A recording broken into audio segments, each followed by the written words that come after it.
मैं सिंध और पाकिस्तान की बेटी उमेरुबा, आज मैं डायरेक्ट बात करना चाहूंगी हमारे ऑनरेबल सेशन जज साहब दादू के जाहिद मेतलो साहब से।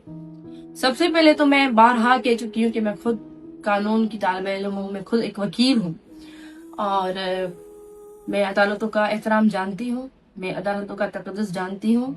मैंने पूरा मुन रहकर आइन और कानून की मुकम्मल पासदारी की है।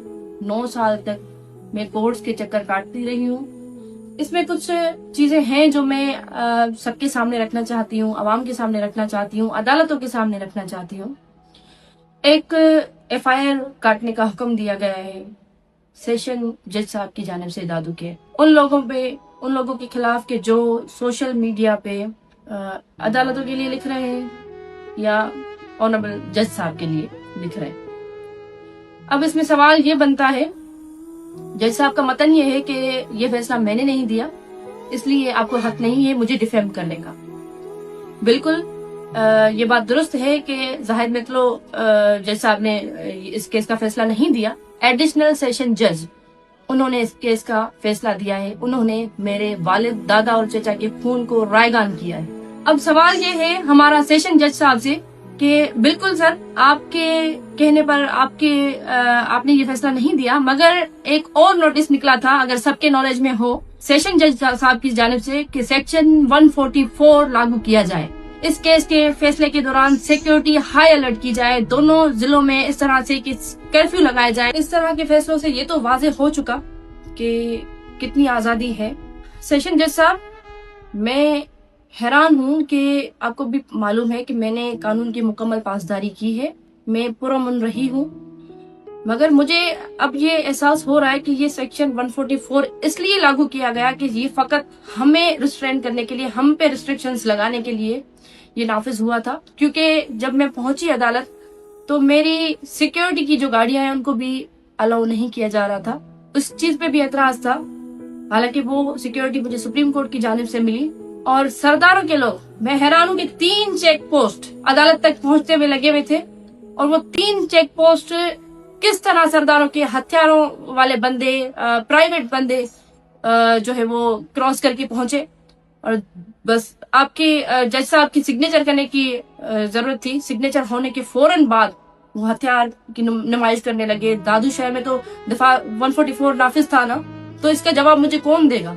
क्या रियासत इसका जवाब देगी? क्या अदालतें इसका जवाब देंगी या आप इसका जवाब देंगे? विद ड्यू रिस्पेक्ट मैं पूछ रही हूँ आपसे कि इसका जवाब कौन देगा मुझे? इसके लिए जिम्मेदार कौन है? इस तरह के फैसले मैं समझती हूँ कि एक जो मुंसिफ होता है वो खुदा की एक सिर्फ है, मुंसिफ की, और खुदा को हाजिर नाजिर समझ के फैसले करता है। मगर इस तरह का फैसला मैं समझती हूँ कि अल्लाह की जात वाहिदुल कहार है, अल्लाह की जात बेहतरीन इंसाफ करने वाली है। मैं खुदा की जात पे और अपनी जदोजहद पे यकीन रखती हूँ, मगर ये मकरूह चेहरा इस निजाम का पूरा शऊर देख चुका है कि एक ट्वीट, एक पोस्ट तो नजर आ रही है, मगर सरदारों के हथियारों की नुमाइश, उनकी बदमाशी, उनकी गुंडागर्दी किसी को नजर नहीं आ रही। दोनों जिलों में कर्फ्यू की सूरत हाल लगाकर इस तरह का फैसला यकीनन अहले शऊर समझ चुके हैं। मेरा सवाल यह है कि सेक्शन 144 शायद आपकी नॉलेज में नहीं हो। विद ड्यू रेस्पेक्ट मैं आपको बताती हूँ कि आपको सोशल मीडिया पे सर्कुलेटेड पोस्ट तो नजर आ चुके हैं, मगर आपको इस दफा 144 के तहत कानून की धज्जियां उड़ाई गई वो आपको नजर नहीं आई है शायद। विद ड्यू रेस्पेक्ट मैं आपको बताती हूँ कि शायद आप इसलिए नोटिस नहीं ले सके, तो इस पे भी नोटिस बनता है कानूनन।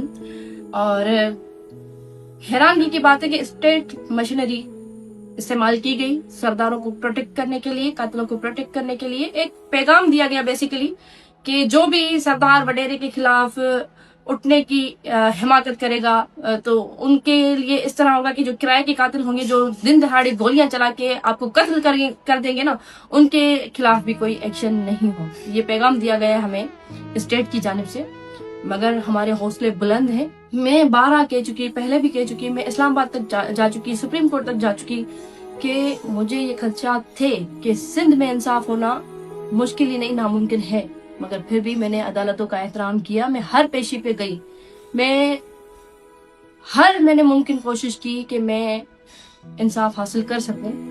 کیونکہ سندھ ہے ہی وڈیروں کا.